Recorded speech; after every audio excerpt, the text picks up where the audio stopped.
사람을 대상으로 그림을 그린다 그러면 어떤 그림이 가장 아름답고 거룩해 보일까, 성스러워 보일까 조사를 했더니 첫 번째로 당선된 것이 뭐냐 그러면 어린아이가 무릎을 꿇고 두 손을 모은 채 기도하는 모습이라 그랬습니다. 가끔 버스나 또는 승용차를 타보면 운전석 옆에 이렇게 걸개가 하나 걸려 있는데 어린아이가 무릎을 꿇고 기도하는 그런 사진이 들어가 있고 거기 글귀가 뭐라고 써 있냐면 오늘도 무사하게, 그렇게 이제 택시 같은 데 보면 그런 고리가 하나 걸려 있는 걸 볼 수가 있는데 유명한 사무엘의 기도입니다. 사무엘의 기도. 그 모습도 대단히 거룩해 보이잖아요. 참 성스러워 보입니다. 제가 이제 특별 새벽 기도회 때마다 토요일 날 되면 여러분들 자녀손들을 데리고 나오라 그래서 재단에서 제가 하나하나 안수하는데 그 2-3살 먹은 아이들이 그 재단에 이렇게 딱 나와서 무릎을 꿇고 손을 모으고 눈을 감고 이렇게 기도하는 모습을 보면 제 마음이 그렇게 기쁠 수가 없어요. 너무 아름다워 보이고 너무 성스러워 보입니다. 제가 늘 느끼는 건데 이게 천사지, 이 아이들이 지금 천사지. 이 가슴 속에 깨끗한 영이 자로잡고 있어서 하나님이 이 아이들의 기도를 얼마나 기뻐하실까 그런 생각을 한 적이 여러 번 있습니다. 어린아이가, 아주 어린아이가 두 손을 모으고 하나님 앞에 기도하고 있는 모습, 그게 인간을 대상으로 그림을 그렸을 때에 가장 아름답고 성스러워 보인다는 겁니다.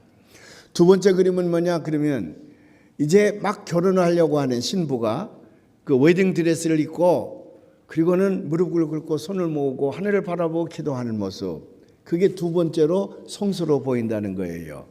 그러니까 남자들은 별로 여기에 해당이 안 되지요. 여자들만 해당이 되는 거지. 여자들은 그렇게 남자보다 훨씬 곱고 아름다운 마음을 가지고 있기 때문에 결혼을 앞두고 자기 사랑하는 신랑과 앞으로 다가올 미래를 위해서 하나님 앞에 기도하게 는 모습이 그렇게 아름다워 보일 수가 없다는 겁니다. 세 번째는 뭐냐? 세 번째는 가끔 여러분 그림을 보셨을 겁니다. 그런 그림도 있지만은 늙은 부부가 찌그러진 양은 냄비 안에 빵 조각을 놓고 거친 손을 모으고 기도하고 있는 모습, 그게 세 번째로 성스러워 보인다는 겁니다.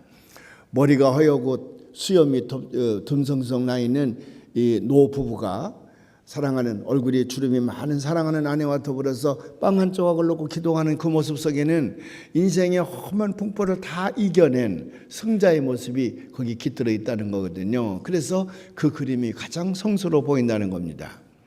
그런데 제게는 또 하나의 성스러운 그림이 있습니다. 이번에도 제가 그걸 보고 왔는데 시카고에 가면 미시간 호수라고 하는 큰 호수가 있거든요. 말이 호수이지 가서 보면 호수가 아니에요. 그건 완전히 바다입니다. 끝이 보이지 않는 큰 바다인데 가끔 파도가 일렁일 때 보면 아주 무섭습니다. 근데 그 미시간 호수의 그 이제 가짜리에는 이제 이렇게 계단으로 뚝방이 이렇게 있어서 많은 사람들이 거기 이제 산보를 하지요. 걷고 있는데 이번에도 제가 거기 가서 이제 걸었습니다. 한국의 특별히 한국의 유학생들이 시카고 쪽으로 유학을 가면 지금은 다 부모들이 돈을 다 주어서 그 돈을 가져가서 공부를 하니까 가자마자 자동차도 사고 뭐 아파트도 이제 얻고 그래서 부족함이 없이 풍족하게 유학을 하지만 우리 때만 해도 또 우리 이전의 세대들은 돈 한 푼 가져가지 못하거든요. 겨우 비행기표 어떻게 반값 얻어가지고 유학을 가면 그때부터 이제 일을 해야 되거든요. 시카고 쪽에는 유명한 대학들이 많이 있어서 그쪽으로 유학생들이 많이 갔는데 밤에는 일을 하고 낮에는 공부를 하고 그러다 보니까 너무 힘들고 고되어서 그 미시간 호수 가에 뚝방에 앉아서 밤에 소리 높이 울었다는 거거든요. 그래서 그때 유학생들을 만나면 여기 와서 울어보지 않은 사람은 인생을 논할 수가 없다. 그렇게 할 만큼 한국 유학생들은 그곳에서 많이 울었습니다. 저도 35년 전에 처음 유학 갈 때 시카고에 내렸거든요. 거기서 이제 한 달 동안 있는데 그 미시간 호수 뚝방에 가서 여러 번 저도 운 적이 있습니다. 이번에 이제 한국에서 가신 분들과 함께 그 미시간 호수를 갔습니다. 차에서 내리자마자 35년 전 제 모습이 생각이 나서 그냥 말없이 제가 쭉 걸어갔습니다. 그랬더니 장로님들하고 젊은 목사님들이 왜 감독님은 여기 와서도 아무 말씀도 없이 자꾸 걷기만 하고 그러냐 그래요. 그래서 제가 35년 전에 내 모습이 생각이 나서 그때를 회상하며 내가 지금 걷고 있다고. 그래서 좀 그 먼 거리를 제가 걸었습니다. 그 모퉁이를 걸어서 이쪽 오니까 거기 이제 산보하는 사람들이 많이 있는데 제 앞에 가는 사람이 80은 넘은 것 같아요. 아마 무릎이 시원찮은지 걸음걸이가 그렇게 건강해 보이지가 않아요. 그 나이가 많은 노부부가 얼굴엔 주름이 가득한데요. 머리는 허옇게 쉰 그 노부부가요. 그 두 손을 꼭 잡고 마치 18, 19 연인들이나 할상 싶은 몸을 딱 붙이고 한 걸음 한 걸음 걸어가는데 너무 아름다워 보이는 거예요. 아마 결혼 생활을 60년 이상은 했을 것입니다. 그분들과 잠깐 얘기를 나누는데 아직은 건강해서 오후만 되면 그렇게 부부가 와서 거기를 쭉 이제 걷고 있다는 거예요. 이 얘기 저 얘기 하는데 너무 아름다워 보여요. 너무 거룩해 보여요. 야, 이렇게 사는 것이 인생이 아닌가, 그런 생각을 제가 해본 적이 있습니다. 오늘은 어버이 주일입니다. 우리를 낳아서 길러주신 부모님의 은혜와 사랑을 생각하면서 하나님 앞에 감사하는 예배를 드리는 날이지요. 우리가 이제 나이 많으신 부모님을 모시고 있는 분들 모두가 다 마음속에 한 가지 바람이 있다 그러면 우리 부모님들이 만수무강하셔서 오래도록 건강하게 사셨으면 좋겠다, 그런 마음을 다 가지고 계셨을 겁니다. 지금 젊은 사람들은 그렇지 않지만 우리들의 부모님들, 그분들은 정말 고생을 많이 한 세대입니다. 더군다나 자식을 기를 때에 온 인생을 다 바치지 아니하면 자식을 기를 수가 없었던 세대가 우리의 부모님들이거든요. 외정 말기 그 궁핍함과 그 참 일본 사람들의 압제하에서 얼마나 고생을 많이 했는지 모릅니다. 해방 후의 혼동기, 그러다가 6.25 한국전쟁, 그건 뭐 정말 말로 표현할 수 없는 비극적인 상황 속에서 우리를 길러내셨거든요. 그러니까 그분들이야말로 정말 고생을 많이 한 분들인데 아직도 살아계시다 그러면 이제는 자식들 다 커서 독립해 살고 있으니까, 제 몫을 살고 있으니까 이제 그 두 분만이라도 당신들의 시간을 가지면서 오래도록 건강하게 오늘의 이 발달된 이 문화권 안에서 좀 쉼을 얻으며 오래 살았으면 하는 그런 덕담이 이제 만수무강하세요, 만수무강하세요. 우리가 이제 세배를 갈 때마다 그렇게 인사드리곤 하는데 그분들에게 그것 이상으로 더 큰 덕담이 없을 것입니다.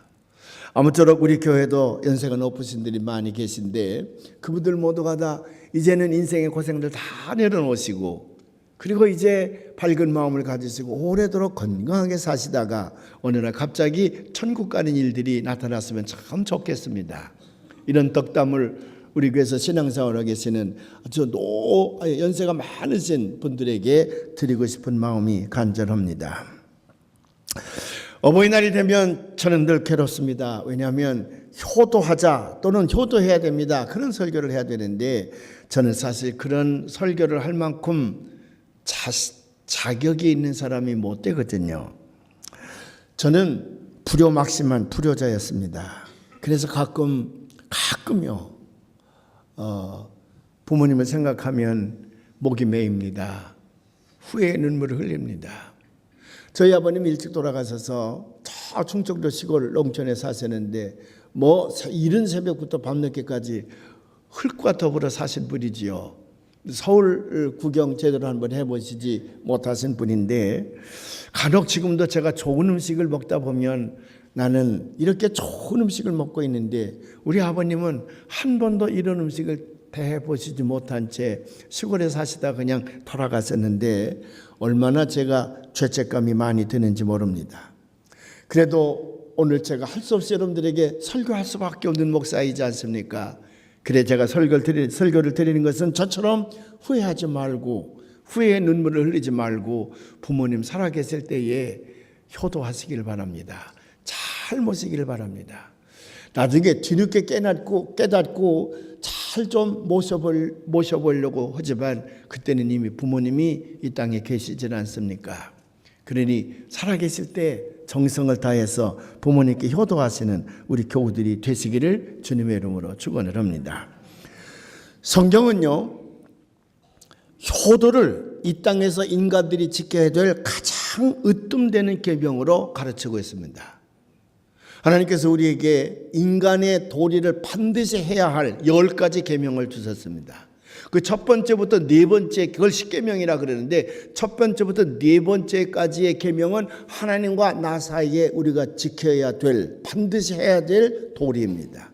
다섯 번째부터 열 번째까지는 인간과 인간 사이에서 반드시 지켜야 될 그런 도리거든요. 그 중에 첫 번째가 뭐냐 그러면 내 부모를 공경하라예요. 내 부모를 공경하라. 무서운 계명들이 있지 않습니까? 살인하지 말라, 간음하지 말라, 도둑질하지 말라. 이거 안 하면 감옥에 가둡니다. 이거 하면 감옥에 가둬요. 이거 지키지 않으면 감옥에 가둬요. 근데 살인하지 말라, 간음하지 말라, 도둑질하지 말라. 이거보다 먼저 더 중요한 계명이 뭐냐면 내 부모를 공경하라인데 이 계명 지키지 않는다고 감옥에 가두는 일이 없잖아요. 그래서 그런지 부모를 잘 공경하지 못하는 불효자식들이 우리 주변에는 너무 많이 있지 않습니까? 사도 바울도 에베소 교인들에게 이렇게 당부하고 가르쳤습니다. 오늘 봉독할 말씀인데 1절부터 3절에 있는 말씀을 한번 봉독해 보십시다. 자녀들아 주 안에서 너희 부모에게 순종하라. 이것이 옳으니라. 내 아버지와 어머니를 공경하라. 이것은 약속이 있는 첫 계명이니 이로써 내가 잘 되고 땅에서 장수하리라. 자녀들이 부모를 공경하는 것은 너무 옳은 행동이라고 가르치지 않습니까? 그런데 이 공경이라고 하는 것은 살아계실 때야만 가능하거든요. 돌아가시고 나면 부모가 이 땅에 계시지 않기 때문에 공경을 하려야 공경할 수도 없습니다. 그래서 우리의 선조 가운데 유명한 시인 정철도 말하기를 살아실 때 효도하라. 그렇게 노래하고 있지 않습니까? 돌아가신 후에 뻑적지근하게 제사상 차려놓고 제사를 지낸다 할지라도 우리 부모님과는 아무런 관계가 없어요. 이런 제사를 드리지 않는다 그래서 처음에 기독교가 이 땅에 들어왔을 때 많은 사람들이 기독교를 배척했습니다. 불상놈들의 종교라 그래서, 불효막심한 종교라 그래서 기독교를 배척하고 때로는 이것 때문에 기독교인들을 죽이는 순교 역사가 일어나기도 했습니다. 그러나 사랑하는 여러분, 이건 잘못된 편견이 아니지 않습니까? 뻑적지근하게 제사를 드리는 것, 물론 그것도 필요하지만 그게 무슨 소용이 있습니까? 차라리 살아계실 때에 따뜻한 쌀밥 한 그릇이라도 그게 중요한 것이지, 돌아가신 다음에 아무리 큰 제사상을 차린다 할지라도 그것은 부모님에게 아무 도움이 되지 못하는 것 아닙니까? 살아계실 때에 부모님에게 효도하는 것, 이게 성경의 가르침인데 이것이 옳은 행동입니다. 부모님 살아계실 때 효도하시는 여러분들이 되시기를 주님의 이름으로 축원을 합니다. 오늘 말씀에 보면 주 안에서 부모를 공경하라 그랬는데 사도 바울이 이렇게 얘기한 까닭이 어디에 있을까? 잠깐 풀어보려고 그럽니다. 첫째로 주 안에서 내 부모를 공경하라 그럴 때에 그 의미는 부모님의 영혼 구원에 가장 우선순위를 두라고 하는 바울의 가르침입니다. 이 세상에서 불효 가운데 가장 큰 불효는 부모님을 전도해서 예수 믿지 않게 하다가 나중에 돌아갔었을 때에 지옥불에 떨어지게 하는 거예요. 어떻게 해서든지 우리는 부모님들에게 예수님을 믿게 해서 지옥에 가시지 않도록 천국에 가서 영생 복락을 누리도록 해야 될 가장 큰 책임이 우리에게 있음을 기억하시기를 바랍니다. 무엇보다도 중요한 것이 부모님 구원이요, 무엇보다도 중요한 것이 형제자매의 구원입니다. 육신적으로 부모를 우리가 아무리 잘 모신다 할지라도 100년 모시겠습니까? 100년. 그러나 우리 부모님에게 복음을 전해서 예수를 믿게 하고 십자가의 은총으로 구원을 받아서 천국에 이르신다 그러면 거기서 영생 복락 누리며 영원토록 천군 천사들과 더불어 우리와 함께 기쁨의 삶을 누릴 수가 있을 것인데, 부모님의 영혼을 구원시킨다고 하는 일이 얼마나 중요한 일인지 알 수가 없습니다. 여러분, 이런 예화 많이 들어봤죠. 어떤 어린아이가 교회를 갔더니 전도사님이 네 아빠 엄마도 교회를 모시고 나오라, 전도해야 된다, 부모가 지옥 가면 안 된다, 꼭 천국 가야 되니 부모를 전도하거라, 그렇게 가르쳤답니다. 그런데 아빠하고 둘이 사는 이 어린 아들이 자기 아빠를 교회로 데려와야 되는데 아무리 얘기해도 아빠는 술만 먹고 교회를 오질 않거든요. 그래서 늘 기도하기를, 하나님 우리 아버지 좀 예수 믿게 해주세요, 우리 아버님 교회 다니게 해주세요, 우리 아빠 천국 가게 해주세요, 늘 기도했는데 어느 날 이 아이에게 병이 났습니다. 불치의 병인 백혈병이 걸리기도 했습니다. 결국 이 아이는 치료를 받지 못하고 이 세상을 떠나게 됩니다. 그때 어린아이가 아빠에게 편지를 썼습니다. 아빠, 내가 죽으면 나는 천국 갈 수가 있는데 아빠는 지옥 갈 것 같아 마음이 아파요. 꼭 예수 믿고 천국 오셔서 우리 같이 만나요. 장례를 치르다가 불쌍한 자기 아들의 편지를 이 아빠가 읽게 됩니다. 그때서 깨닫는 거예요. 아무리 자기 아들이 말로 나게 전도해도 내가 예수를 믿지 않으니까 하나님은 우리 아들에게 백혈병이라고 하는 무서운 불치의 병을 주어서 내 앞에서 그를 희생시킴으로 말미암아 내 마음의 문을 열게 하셨구나. 내가 일찍 예수를 믿었더라면 우리 아이가 백혈병에 걸려 죽지도 않았을 것인데 나 때문에 내 아들이 이렇게 희생을 당했구나. 근데 그때부터 그가 마음 고쳐먹고 예수를 열심히 믿게 되었고 어느 교회 장로님이 되었다는 얘기지요. 사랑하는 여러분, 부모님에게 전도해서 꼭 예수 믿게 하십시다. 두 번째로 조안에서 내 부모를 공경하라 그럴 때에 두 번째 우선순위는 뭐냐면 부모님에게 순종하는 겁니다. 어렸을 때부터 부모님에게 잘 순종하는 아이들은 장래가 약속된 거나 다름이 없습니다. 왜? 이 세상에서 제일 그 자식이 잘 되기를 원하는 사람은 부모님이거든요. 부모님. 근데 우리 어린아이들 길러보면 알지만 또 여러분들 어렸을 때에 생각해보면 알 수가 있지만 그 사춘기 접어들면서부터 이상하게 부모보다는 친구 말을 잘 들으려 하지 않습니까? 부모가 열심히 공부해라, 뭐 열심히 교회 다녀라, 열심히 착한 행실을 하거라 아무리 얘기를 해도 부모의 말씀은 내 귀에 들어오지 않아요. 친구들의 말이 너무 좋아, 동료들의 말이 너무 좋아. 그래서 타락된 길로 가는 사람들이 얼마나 많이 있습니까? 제가 동네 목욕탕에 다니는데 거기 그 라카룸에서 일하는 그 할아버지 한 분이 있습니다. 60대 초반에 할아버지 한 분이 계신데 한 번은 제가 이발을 하고 있는데 둘이 이제 말을 하는 거예요. 그 라카룸에 일하는 그분을 제가 이제 오래전부터 아는 분인데 그분이 뭐라고 얘기하냐 그러면 우리 형님이 하는 분은 의사이고 한 분은 뭐 고급 공무원이고 셋이 다 잘 됐더라고요. 그러면서 자기 형 자랑을 하니까 그 이발사 아저씨가 자네는 근데 왜 그렇게 둘이 연령이 비슷해요? 당신 왜 그렇게 사냐? 형들은 게 잘 사는데. 그랬더니 그 라카룸에 있는 아저씨가 뭐라고 얘기하냐면 난 말이야 어렸을 때에 우리 아빠 말 직사하게 안 들었거든. 공부하라 그러면 몰래 뛰쳐나가서 애들하고 놀러 다녔고 그래서 우리 형님들은 다 아버지 말에 순종했는데 나는 직사하게 안 들어가지고 오늘날 요모냥 욕거리 됐지 뭐. 그래요. 어렸을 때에 부모가 공부하거라 부모가 책을 읽거라 부모 하라는 대로 했으면 그 미래는 보장이 되는 겁니다. 저는 40년 동안 목회하면서 부모 말씀에 절대로 순종하지만 두 가지만 빼고는 다 순종하라 그랬습니다. 하나는 뭐 교회 다니지 말라고 하는 것, 교회 다니지 말라고 하는 것.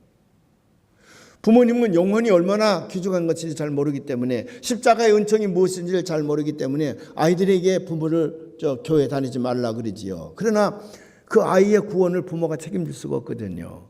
만일 십자가의 은총과 영생이 무엇인지를 부모가 알았더라면 자기 자식을 교회 다니지 말라고 절대는 하지 않았을 것입니다. 무엇보다도 교회를 열심히 다니라고 했을 겁니다. 부모가 몰라서 시키는 일이니 부모가 교회 다니지 말라 그러면 그 순종 안 해도 됩니다. 또 하나는 뭐냐? 부모가 경제사정이 좋지 못해서 아이들에게 학교를 다니지 말라고 그럴 때가 있지요. 지금도 아마 시골에 가면 그런 집안이 있을지도 모르겠습니다. 내가 너를 학비를 대줄 수가 없으니 학교 다니지 말거라. 공장에 가서 일하거라. 그래서 아이들을 학교 다니지 못하게 하는 부모가 있지요. 그는 부모로서의 책임을 다하지 못하니까 미안해서 이제 아이들을 학교 다니지 못하게 하는 건데 그렇다고 해서 학교를 안 다니면 안 됩니다. 무슨 수를 써서라도 학교는 다녀야 됩니다. 왜? 공부할 때가 있기 때문에 그래요. 그래서 40여 년 동안 제가 목회하면서 이 두 가지 혹시 부모님이 얘기하거들랑 이건 듣지 않아도 좋다. 그 외에는 다 부모님 말씀에 순종해야 된다. 부모님 말씀에 순종하면 반드시 그 미래가 보장된다고 하는 사실을 깨달아야만 합니다. 그 어렸을 때부터 모범학생이라는 게 뭐예요? 모범생이라는 게 뭐예요? 부모님이나 선생님 말씀 잘 듣는 학생들을 말하거든. 그 모범학생은 장래가 보장되는 겁니다. 그런데 부모 말씀을 듣지 아니하는 사람들이 대개는 마약에 중독된다든지 나쁜 깡패 집단에 이제 유혹이 되어져서 가입을 한다든지, 그래서 부모 속을 속이면서 잘못된 길로 가는 사람들이 얼마나 많아요. 그래서요, 잠언서에 보면 혹독하게 이렇게 경고하고 있습니다. 잠언 30장 17절에 있는 말씀인데 우리 한번 다 같이 봉독해 봐요. 아비를 조롱하며 어미 순종하기를 싫어하는 자의 눈은 골짜기에 까마귀에게 쪼이고 독수리 새끼에게 먹히리라. 우리 어린아이들에게 부모님에게 순종을 잘할 수 있는 교육을 시켜야 될 것입니다. 왜? 분명한 것을 깨달아야 되거든요. 이 세상에서 내가 잘 되기를 바라는 분은 우리 부모님입니다. 부모님을 당할 자가 없어. 그러니 부모님께 순종하는 자, 그가 장차 복을 받을 자이거든요. 세 번째로, 주 안에서 내 부모를 공경하라 그럴 때에 세 번째로 아버지와 어머니를 잘 공경하라 그랬는데, 이 공경한다는 말을 영어로 honor라 그러거든요. honor, honor라 그럽니다. 이 honor란 말은 본래의 뜻이 존경한다, 존중한다, 경의를 표한다, 그런 의미가 있어요. 근데 그것보다 더 많이 쓰여지는 의미가 있습니다. 그게 뭐냐 그러면 명예를 드린다, 명예를 드린다. 우리가 부모님께 효도한다고 할 때에 그 늙어가시는 부모님의 명예를 높여드리는 것, 이것만큼 중요한 게 없습니다. 왜? 경제력이 떨어지지요, 건강도 떨어지지요, 여러 가지 사회적인 활동에서 떨어지지요. 그럴 때에 자칫 잘못하면 어른으로서의 품위가 손상될 수가 있거든요. 그렇기 때문에 자식들은 그렇게 떨어져가는 부모님들의 품위, 삶의 품위를 높여드려야 될 책임이 우리에게 있는 거예요. 그것이 부모 공경의 기본 정신입니다. 부모님에게 용돈을 드릴 때도 무슨 적선하듯이 돈 몇 푼 집어 던지는 그런 자세는 절대로 해서는 안 됩니다. 언제든지 부모님의 인격과 그 삶의 품격, 품위를 높여드리고, 그리고 많은 사람들에게 무시당하지 않도록 늙어가시면 늙어갈수록 더 거기에 신경을 써야 될 것입니다. 그래서 잠언서 23장 25절 이렇게 말씀하고 있습니다. 우리 한번 다 같이 봉독해 봐요. 내 부모를 즐겁게 하며 너를 낳은 어미를 기쁘게 하라. 내 부모를 즐겁게 하며 너를 낳은 어미를 기쁘게 하라. 그럴 때에 그 단어 속에서도 언제든지 부모님의 품위를 높여드리라. 명예가 손상되지 않도록 하라고 말이죠. 효자동의 유래를 여러분 아시지 않습니까? 아마 몇 번씩 들었을 거예요. 여기저기서. 어느 날 시아버지가 낮잠을 자다가 그만 실수로 어린아이를 깔아 죽였습니다. 며느리는 얼마나 마음이 아팠겠습니까? 그래도 시아버지가 알까봐 그 죽은 아이를 등에다 업고는 밭에서 일하는 남편에게 쫓아갔다는 거지. 지금이니까 효자동이 그렇지 옛날엔 그게 다 밭이었답니다. 남편에게 얘기합니다. 그때 남편은요, 자기 자식을 죽인 자기 아버지를 원망하지 아니하고 오히려 아버지를 걱정시켰더랬다. 그래서 그 죽은 자식이 뺨을 냅다 때렸다는 거다. 이놈의 자식, 아버님의 걱정을 네가 끼쳐드리다니. 그랬더니 애가 버쩍 살아나더라는 거예요. 아마 하나님이 살려줬을 거예요. 살려주셨을 거예요. 왜? 그 마음이 얼마나 갸륵합니까? 아마 우리 같은 소자들은요, 그렇게 해서 내 아이가 죽었다 그러면 아버지에게 얼마나 원망을 가하겠습니까? 그런데 효자동 사람들은 그렇게 하지 않은 거예요. 오히려 죽은 자식을 보고 내가 죽어서 아버님 속을 내가 상하게 하면 되겠느냐, 아버님께 걱정을 끼쳐드리면 되겠냐, 죽은 자식이라도 냅다 치니까 하나님이 너무 감동스러워 그 아이를 살려냈지. 그런 일들이 여러분들에게도 일어나기를 바랍니다. 요즘에 풍토 중에 잘못된 풍조가 하나 있습니다. 그게 뭐냐면 젊은이들이 어른들을 평가하는 자세예요. 사람은 완벽하지 못합니다. 그 완전한 인간이 아니에요. 우리는 불완전한 인간입니다. 그래 살다 보면 잘하는 일도 많이 있지만 잘못하는 일도 많이 있습니다. 잘못하는 일 하나 없이 잘한 인생만 살아가는 사람은 거의 없습니다. 그래서 성경은 말하기를 이 세상에 의인은 없다고 말하지 않습니까? 젊었을 때는 잘한 것 잘못한 것 이렇게 평가도 하고 비판도 그러지만은, 그러나 이미 이제 오늘의 사회를 다 건설해서 우리들에게 물려주시고 그리고 현장에서 물러나신 나이 많으신 노인들을 평가할 때는요, 그분들이 잘못한 것, 실수한 것, 실패한 것, 그건 접어드려야 됩니다.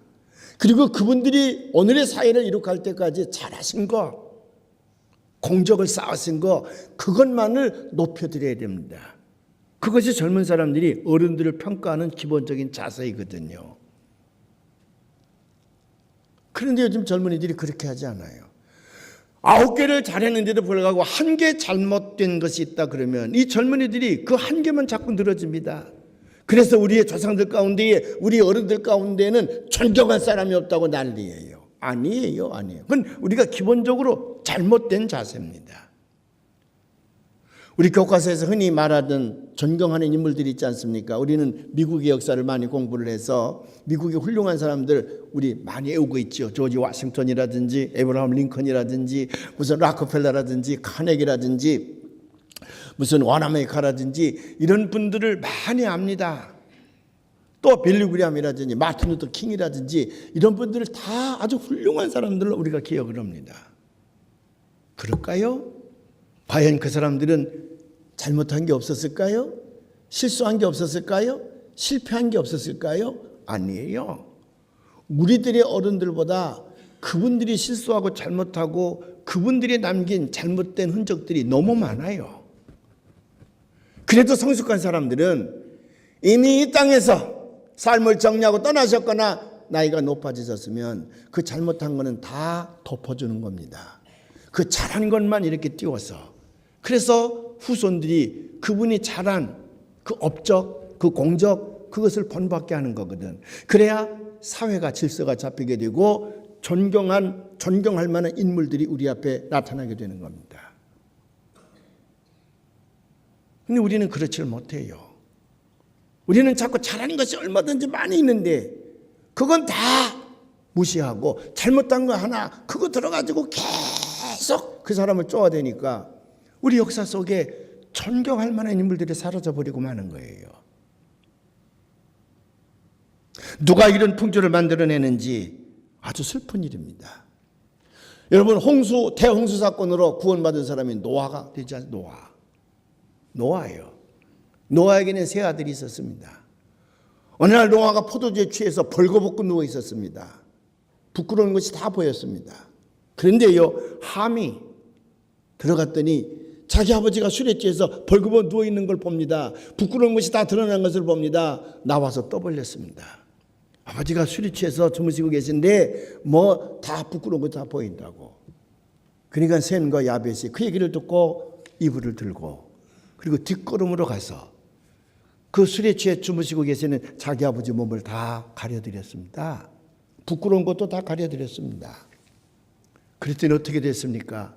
하나님께서요, 그 셈과 야벳은 큰 축복을 내리는데 그 함은 엄청난 저주를 퍼붓지 않습니까? 우리는 이 노아의 세 아들을 통해서 배워야 될 것들이 많이 있습니다.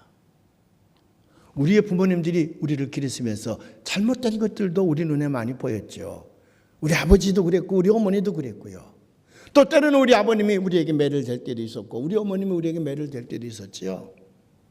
그렇다 그래서 나를 낳아서 여기까지 길러준 부모님인데 온갖 삶을 다 희생해서 길러준 부모님인데 그건 다 잊어버리고 내 뺨을 때렸다든지 뭐 다른 사람과 싸우는 장면에서 어떻게 했다든지 그런 것들만 기억하고 부모를 무시합니까? 그건 불쌍놈이지요. 그건 불쌍놈이죠. 우리가 전세들을 평가할 때 잘못한 것들도 많이 있었을 것입니다. 그러나 아닙니다. 이미 사회일선에서 벗어난 분들이라 그러면 그 잘못은 다 덮어드리고 그분들이 잘한 것들만 이렇게 드러내서 많은 사람들이 본받게 해야 그 사회가 제대로 된 사회가 된다는 사실을 여러분 꼭 기억하시기를 바랍니다. 부모님이 끝까지 품위를 유지하며 살아갈 수 있도록 해드린다는 것, 그런 면에서 매우 중요합니다.